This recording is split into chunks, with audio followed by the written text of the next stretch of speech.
우리나라의 자살률이 OECD 회원국 가운데 압도적으로 1위라는 사실을 알고 계신지요? 통계청이 작년에 자살률 통계를 발표했는데 37분당 1명씩 스스로 목숨을 끊는다는 충격적인 결과가 나왔습니다. 특히 취약계층인 고령의 농촌지역 노인 자살률이 증가하고 있고 한창 자랄 나이의 청소년 자살 실태도 심각해서 대책이 정말 계층별 빈부격차가 사상 최대로 커졌습니다. 특히 우리나라 노인의 빈곤율은 OECD 회원국 가운데 가장 높은 것으로 나타났습니다. 인터넷상에서 이슈가 됐던 한 지도입니다. 노예 전처지와 백수웅덩이, 금수저 무기고 등 현 세태를 풍자하는 내용이 곳곳에 담겨 있는데 젊은이들의 반응이 뜨겁습니다. 3포, 5포 세대를 넘어 M포 세대란 말까지 유행하며 청년층의 좌절은 갈수록 깊어지고 있습니다. 이를 반영하듯 청년층의 자살도 크게 늘고 있습니다. 사망률 비교 자료를 보면 우리나라가 가장 높은 자살률을 보이고 있습니다. 청년층의 좌절에다 우리 사회와 정치에 대한 불신까지 더해지며 대한민국은 탈출하고 싶은 국가로 전락하고 있습니다. 우리나라 어린이들, 아이들 참 힘듭니다. 실제로 우리나라 어린이들 행복도가 OECD 나라들 중에서 가장 낮은 것으로 조사됐습니다. 공부 스트레스, 게다가 학교 폭력 이런 것 때문인 것으로 분석됐습니다. 자세히 알아보겠습니다. 박영진 기자 나오십시오. 네, 박영진입니다. 네, 누가 어떻게 조사를 한 겁니까? 네, 보건복지부가 지난해 11월에서 12월 전국 18세 미만의 아동을 양육하는 4,700가구를 대상으로 실시한 2013년 한국 아동 종합 실태조사 결과입니다. 이번 조사 항목 중에 하나가 아동이 자신의 삶을 어떤 수준으로 인지하는지를 11개 구간으로 나눠서 측정하는 삶의 만족도 조사입니다. 우리나라 아동의 삶의 만족도는 100점 만점에 60.3점, OECD 회원국 가운데 최하위로 나타났습니다. 삶의 만족도를 낮추는 요인은 학업 스트레스와 학교 폭력, 또 인터넷 중독, 방임, 사이버 폭력 등의 순이었습니다. 아동의 스트레스와 우울 수준도 직전 조사였던 2008년보다 높아졌습니다. 스트레스의 주요 원인은 세계 금융위기 이후 우리나라의 물질적 삶은 나아졌다고 하는데 삶의 질은 바닥 수준인 것으로 나타났습니다. 특히 나이가 들수록 어려울 때 주변에 의지할 사람이 없었습니다. 앵커 리포트입니다. 사람들이 느끼는 삶의 질은 최하위 수준을 보였습니다. 어려울 때 친구나 친척이 있는지와 관련한 항목에서 우리나라는 OECD 34개국 중 최하위의 성적표를 받았습니다. OECD 평균이 88.02점인데 우리나라는 72.37점을 기록해 평균에 턱없이 모자란 꼴찌였습니다. 특히 50세 이상은 67.58점으로 집계돼 한국에서는 나이가 들수록 주변에 의지할 사람이 없는 것으로 나타났습니다. 주거비와 교육비를 중심으로 한 부담이 커지면서 실제로 이제 삶의 질을 향유할 수 있는 여력이 떨어졌다고 볼 수 있겠습니다. 또 사회의 경쟁이 치열해지면서 1인 가구 중심의 이웃 공동체의 형성이 좀 부재한 것도 원인으로 들 수 있겠습니다. 우리나라 사람들의 건강 만족도와 밤에 혼자 있을 때 안전하다고 느끼는 정도, 공기나 수질 등 환경 부문 역시 OECD 회원국 중 하위권에 머물렀습니다. 우리나라 어린이들이 부모와 함께하는 시간은 하루 48분으로 OECD에서 가장 짧았습니다. 이 중 아빠가 같이 놀아주거나 돌봐주는 시간은 하루 6분에 불과했습니다. OECD 평균은 하루 151분이고 이 중 아빠와 함께하는 시간이 47분인 점을 고려할 때 극히 짧은 수준입니다. 이렇다 보니 개인이 평가한 삶의 만족도는 10점 만점에 5.8점으로 OECD 34개 회원국과 러시아, 브라질을 포함한 36개국 중 29위에 그쳤습니다. 복지와 증세 논쟁이 불거지면서 최근 일부 정치권에서는 복지 과잉이 언급되기도 했는데요. 다른 선진국과 비교했을 때 우리나라의 복지 수준은 어느 정도일까요? 지난해 우리 정부의 GDP 대비 복지 지출 비율이 경제협력개발기구 OECD 최하위로 나타났습니다. 국민 부담률 역시 최하위권이었습니다. 이승은 기자입니다. 지난해 우리나라의 국내 총생산 GDP 대비 정부 복지 지출 비율은 10.4%로 집계됐습니다. OECD 28개 조사 대상국 가운데 최하위입니다. 우리 정부의 복지 지출 비율은 OECD 평균의 절반에도 못 미쳤습니다. 2013년 기준 세금과 사회보험료 등이 GDP에서 차지하는 국민 부담률은 24.3%로 집계됐습니다. 조사 대상 30개국 가운데 28위로 역시 최하위권입니다. 이번에 이제 난데없이 서민들 증세안을 또 가져온 거죠. 그러니까 저기는 완전히 성역이고 재벌과 부자들에게는 더 이상 행세할 수 없다. 성역을 만들어 놓고 재정은 파탄 났고 지금 최경환 장관이 새로 들어서서 돈을 더 쓰겠다고 얘기를 하니까 돈이 없고 그러니까 이제 별 수 없이 서민들에게 부담을 해야 되겠다. 大きな原因と言われているんですね。さあ一体韓国国内で財閥がどんな役割を持っているのか、そこから解説いたしましょう。韓国には現在財閥と呼ばれるのが大体100以上あると言われているんですが、中でも10大財閥、10の財閥が大変大きな力を持っているんですね。それがこちらです。1位がサムスン、ヒュンダイ自動車、とかですね、LG とかロッテとか、こう聞いた名前大変多いんじゃないでしょうか。とりわけ8位のこのハンジングループというのがナッツリターン事件の大韓航空を所有している財閥なんですね。でこの10大財閥の売上高をですね、韓国経済全体で比較してみると韓国の経済事情がわかるんですが、こちら、はい、この10大財閥の売上高が韓国経済の 76.5% に相当すると韓国のメディアで報じられたんです。圧倒的でしょ。じゃあ10大財閥に一体どれくらいの人が働いているかと言いますと、こちら、これだけです。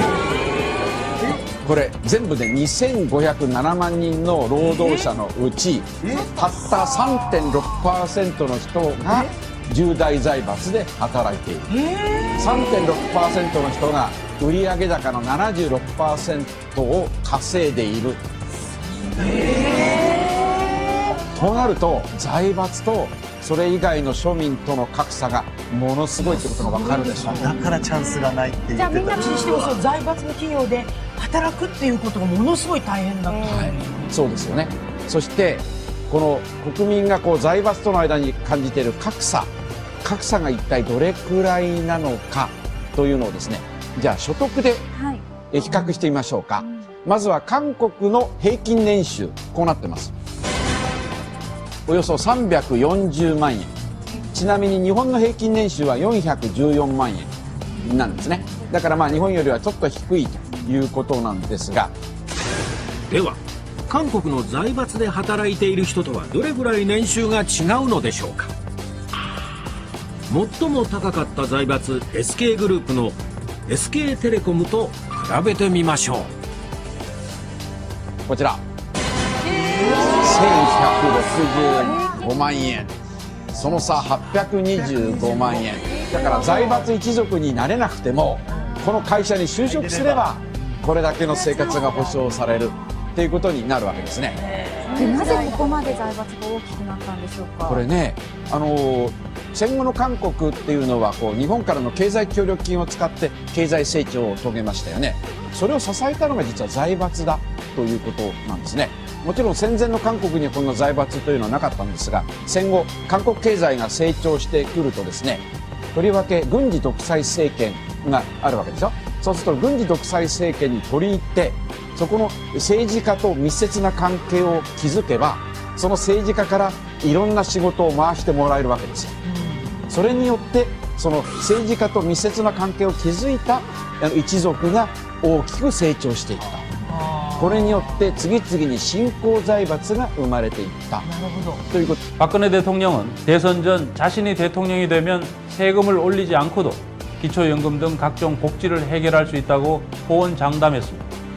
지출 구조조정과 세정 개혁만으로도 세금을 올리지 않는 복지 확대가 가능하다고 했습니다만 지난해 목표보다 무려 8조 5천억이나 세금이 덜 거쳤고 박근혜 대통령의 약속은 파탄이 났습니다. 그러자 이제는 세금을 올리는 쪽으로 방향을 틀었는데 엉뚱하게 담배값과 주민세 등 서민들이나 국민 전체를 대상으로 하는 세금을 올리고 있습니다. 반면 조부모가 교육비 명목으로 손주들에게 증여하는 경우 1억 원까지는 세금을 물리지 않는 등 부자들을 위한 감세는 참으로 꼼꼼하게 챙기고 있는 실정입니다.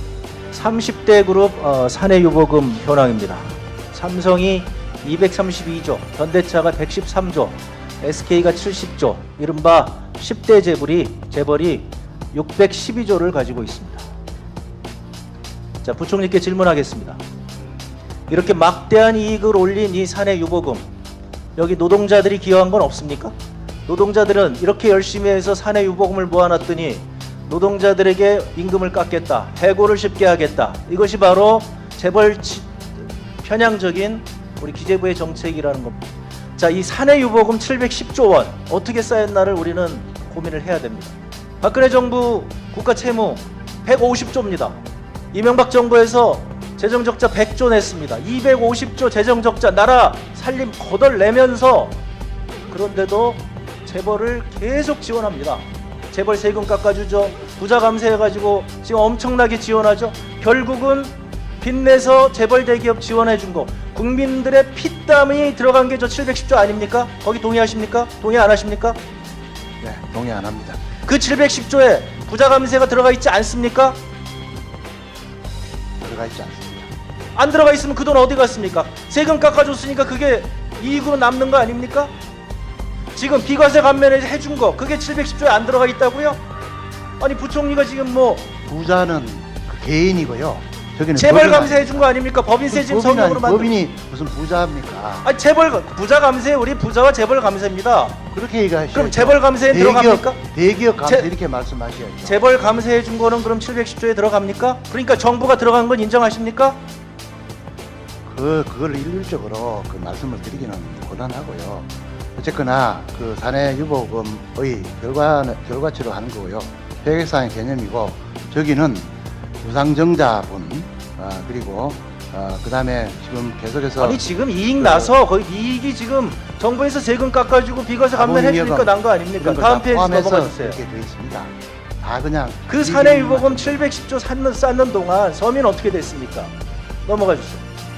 대기업들이 골목상권 침투했지 않습니까? 대기업들이 편의점 내에서 돈 엄청나게 벌었죠. 그게 710조 원에 들어갔죠.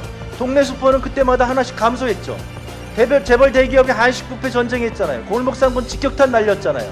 그러니까 그 근방에 있는 음식점 다 망했죠. 음식점의 피땀이 저 710조에 들어간 거 아닙니까? 대형마트, SSM 매출 증가할 때 전통시장 다 줄었잖아요. 그게 바로 서민의 눈물이 저 710조에 들어가 있는 거 아닙니까? 넘어가 주세요. 청년 실업률, 만약에 지금 저렇게 9.3%, 실질적으로는 저 통계도 잘못된 거라고 합니다. 20%가 넘는다고 얘기를 하죠. 넘어가 주세요. 상호 출자 제한 기업 집단이 지금 몇 년째 계속 5조 원 이상씩 비과세 감면 받습니다. 그거 재벌 세금 안 깎아주고 만약에 청년에게 투자했다면 그럼 얼마의 일자리가 생기겠습니까? 16만 7천 명이 매년 가능한 겁니다. 바로 저 710조에는 우리 청년들의 눈물이 저기 들어가 있는 거예요. 청년들의 눈물을 청년들에게 빼앗아서 재벌들에게 돈을 준 겁니다. 그게 710조예요. 네. 우리가 온누리 상품권을 그 2천억 원을 배정을 하자고 그러니까 부총리께서는 그것은 빚내서 서민들 퍼주는 거다. 그래서 못하겠다. 그렇게 돈을 아껴 쓰면서 재벌들에게 막대한 돈을 퍼준 결과 재벌들이 엄청난 특혜를 입었고 엄청난 이익을 냈고 그것이 710조로 쌓인 것이다. 그래서 정부는 그동안 그렇게 재벌들을 도와줘야 낙수 효과가 되어서 그래서 경제가 살아나고 그래서 고용이 늘고 청년 일자리가 늘고 그리고 중소기업이 잘 되고 소득이 늘 것이다. 이렇게 했는데 그 약속은 지켜지지 않았다. 따라서 경제민주화 해야 되겠다. 그래서 지금 박근혜 대통령도 경제민주화 한다고 얘기했는데 표를 얻고 나서는 지금 싹 안면을 바꾸신 거죠. 그런데 문제는 지금도 계속 그걸 하겠다는 거죠. 710조가 1000조가 되고 10,000조가 될 때까지 온 국민은 고통 속에서 정말 힘들어서 정말 절망 속에서 피눈물을 흘리고 있는데 아직도 재벌들한테만 계속 모아주겠다. 그렇게 모아주면 일자리가 생긴다. 재벌을 모아줘야 투자를 하고 일자리가 생긴다. 투자 안 하니까 또 뭐 투자를 한다고 또 혜택을 준다. 재벌들이 원하니까 노동자 쉽게 해고해주겠다. 지금 부채 보세요. 지난 2년간 박근혜 정부 들어서 다 가계부채 100조 늘어나고 기업부채 200조 늘어나고 공공부문 100조 늘어나고 나라 거덜 낸 거잖아요. 기획재정부가. 이게 무슨 노동자들이 잘못해서 지금 한국 경제가 어렵습니까? 나라 이미 거덜 났잖아요. 이 부채공화국 아닙니까? 이 부채가 저렇게 매년 엄청나게 늘어나는데도 불구하고 경제 성장률은 거꾸로 가고 있다. 뭐 2%밖에 안 되고 심지어 지금 마이너스 성장률까지 나온다. 이건 기획재정부 잘못이지 이게 어떻게 노동자의 잘못입니까? 그 이유는 무엇이냐? 구조적인 문제가 있다고 저희가 얘기했잖아요. 다음 페이지 보여주세요. 재벌입니다. 한국 경제는 구조적으로 재벌의 문제가 있어요. 그런데 기재부는 끊임없이 재벌한테 잘 보이려고 재벌 편향적인 정책 그것만 취하는 거잖아요. 지금 재벌이 요구하는 게 바로 그거 아닙니까? 노동시장 더 유연하게 해달라. 거기에 맞추는 거잖아요. 경제의 위기는 엉뚱한 데 있는데 재벌들이 요구하는 걸 해주기 위해서 지금 노동자들, 가뜩이나 힘든 노동자들을 더 힘들게 한다. 이게 정부가 할 일이 아니죠. 딱 보세요. 지금 이미 97년도 외환위기 때 30대 재벌의 자산이 저렇게 늘어났다가 외환위기 맞은 거 아닙니까?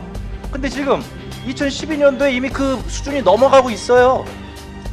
양극화 훨씬 더 심해졌잖아요.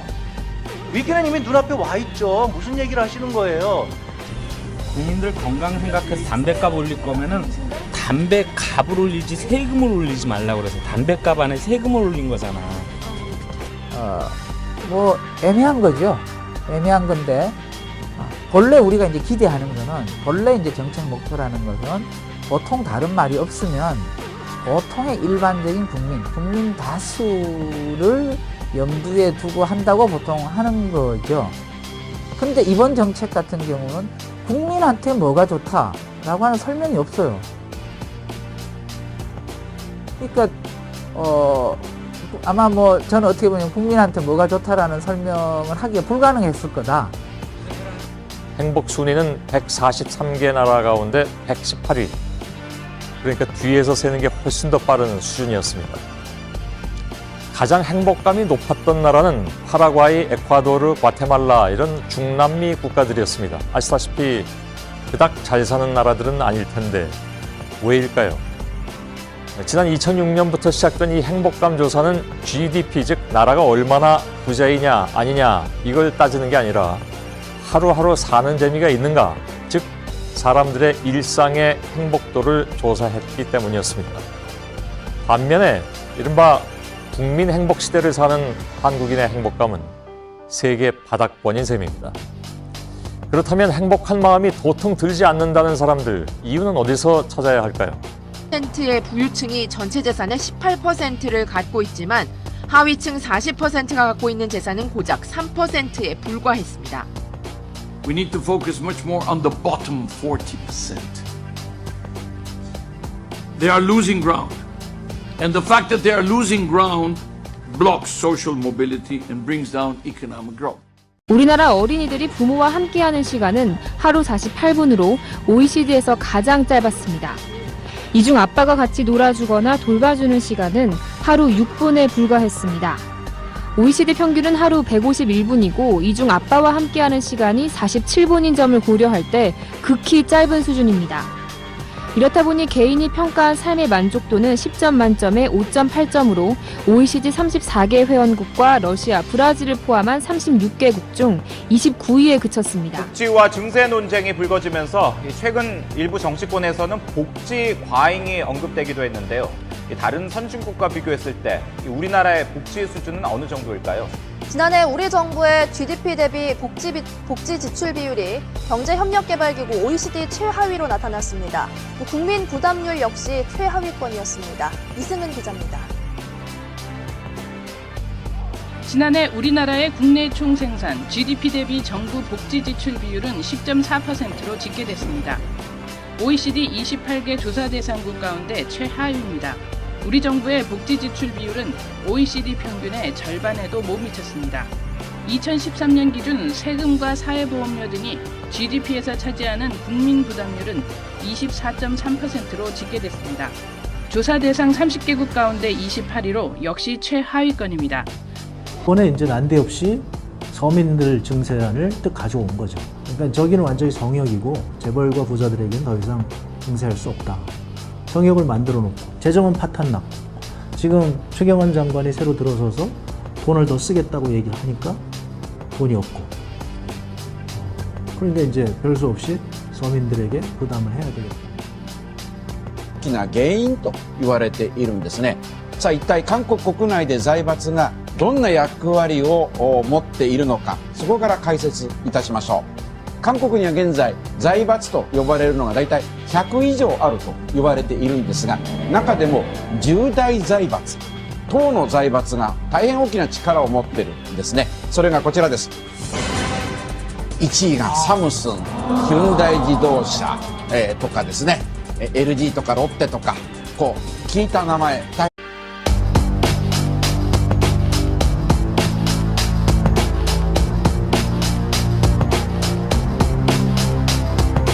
우리나라의 자살률이 OECD 회원국 가운데 압도적으로 1위란 사실을 알고 계신지요? 통계청이 작년에 자살률 통계를 발표했는데 37분당 1명씩 스스로 목숨을 끊는다는 충격적인 결과가 나왔습니다. 특히 취약계층인 고령의 농촌지역 노인 자살률이 증가하고 있고 한창 자랄 나이에 청소년 자살 실태도 심각해서 대책이 정말 계층별 빈부 격차가 사상 최대로 커졌습니다. 특히 우리나라 노인의 빈곤율은 OECD 회원국 가운데 가장 높은 것으로 나타났습니다. 인터넷상에서 이슈가 됐던 한 지도입니다. 노예 전처지와 백수웅덩이, 금수저 무기고 등 현 세태를 풍자하는 내용이 곳곳에 담겨 있는데 젊은이들의 반응이 뜨겁습니다. 3포, 5포 세대를 넘어 M포 세대란 말까지 유행하며 청년층의 좌절은 갈수록 깊어지고 있습니다. 이를 반영하듯 청년층의 자살도 크게 늘고 있습니다. 사망률 비교 자료를 보면 우리나라가 가장 높은 자살률을 보이고 있습니다. 청년층의 좌절에다 우리 사회와 정치에 대한 불신까지 더해지며 대한민국은 탈출하고 싶은 국가로 전락하고 있습니다. 우리나라 어린이들, 아이들 참 힘듭니다. 실제로 우리나라 어린이들 행복도가 OECD 나라들 중에서 가장 낮은 것으로 조사됐습니다. 공부 스트레스, 게다가 학교 폭력 이런 것 때문인 것으로 분석됐습니다. 자세히 알아보겠습니다. 박영진 기자 나오십시오. 네, 박영진입니다. 네, 누가 어떻게 조사를 한 겁니까? 네, 보건복지부가 지난해 11월에서 12월 전국 18세 미만의 아동을 양육하는 4,700가구를 대상으로 실시한 2013년 한국 아동 종합 실태조사 결과입니다. 이번 조사 항목 중에 하나가 아동이 자신의 삶을 어떤 수준으로 인지하는지를 11개 구간으로 나눠서 측정하는 삶의 만족도 조사입니다. 우리나라 아동의 삶의 만족도는 100점 만점에 60.3점, OECD 회원국 가운데 최하위로 나타났습니다. 삶의 만족도를 낮추는 요인은 학업 스트레스와 학교 폭력, 또 인터넷 중독, 방임, 사이버 폭력 등의 순이었습니다. 아동의 스트레스와 우울 수준도 직전 조사였던 2008년보다 높아졌습니다. 스트레스의 주요 원인은 세계 금융위기 이후 우리나라의 물질적 삶은 나아졌다고 하는데 삶의 질은 바닥 수준인 것으로 나타났습니다. 특히 나이가 들수록 어려울 때 주변에 의지할 사람이 없었습니다. 앵커 리포트입니다. 사람들이 느끼는 삶의 질은 최하위 수준을 보였습니다. 어려울 때 친구나 친척이 있는지와 관련한 항목에서 우리나라는 OECD 34개국 중 최하위의 성적표를 받았습니다. OECD 평균이 88.02점인데 우리나라는 72.37점을 기록해 평균에 턱없이 모자란 꼴찌였습니다. 특히 50세 이상은 67.58점으로 집계돼 한국에서는 나이가 들수록 주변에 의지할 사람이 없는 것으로 나타났습니다. 주거비와 교육비를 중심으로 한 부담이 커지면서 실제로 이제 삶의 질을 향유할 수 있는 여력이 떨어졌다고 볼 수 있겠습니다. 또 사회의 경쟁이 치열해지면서 1인 가구 중심의 이웃 공동체의 형성이 좀 부재한 것도 원인으로 들 수 있겠습니다. 우리나라 사람들의 건강 만족도와 밤에 혼자 있을 때 안전하다고 느끼는 정도, 공기나 수질 등 환경 부문 역시 OECD 회원국 중 하위권에 머물렀습니다.